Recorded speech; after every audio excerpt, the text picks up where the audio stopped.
Thiruvananthapuram medical കോളേജിൽ ശസ്ത്രക്രിയ കഴിഞ്ഞ് ചികിത്സയിലുള്ള പെൺകുട്ടിക്ക് നേരെ അറ്റൻഡറുടെ ലൈംഗികാതിക്രമം. തിരുവല്ലം സ്വദേശി ദിൽകുമാറിനെ പോലീസ് അറസ്റ്റ് ചെയ്തു. കോടതിയിൽ ഹാജരാക്കിയ പ്രതിയെ റിമാൻഡ് ചെയ്തു. മുഹമ്മദ് ആഷിഖ് വിവരങ്ങൾ നൽകും. ആഷിഖ്, എപ്പോഴാണ് ഈ സംഭവം ഉണ്ടായത്? എന്താണ് അവിടെ സംഭവിച്ചത്?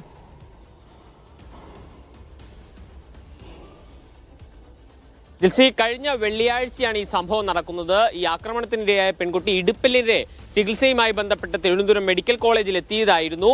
ഈ സമയം ശസ്ത്രക്രിയയ്ക്ക് വിധേയമാകുകയും തുടർന്ന് ആശുപത്രിയിൽ ചികിത്സയിൽ തന്നെ തുടരുകയും ചെയ്തു. ഈ സമയത്ത് ഈ വാർഡിൽ ചുമതലയിലുണ്ടായിരുന്ന ദിൽകുമാർ എന്ന തിരുവല്ലം സ്വദേശിയായ അറ്റൻഡർ ഈ പെൺകുട്ടിക്ക് നേരെ ലൈംഗിക അതിക്രമം ചെയ്യാൻ മുതിരുകയായിരുന്നു. തുടർന്ന് പെൺകുട്ടി ബഹളം വെക്കുകയും ബന്ധുക്കളെ അടക്കം ഇക്കാര്യം അറിയിക്കുകയും ചെയ്യുന്നു.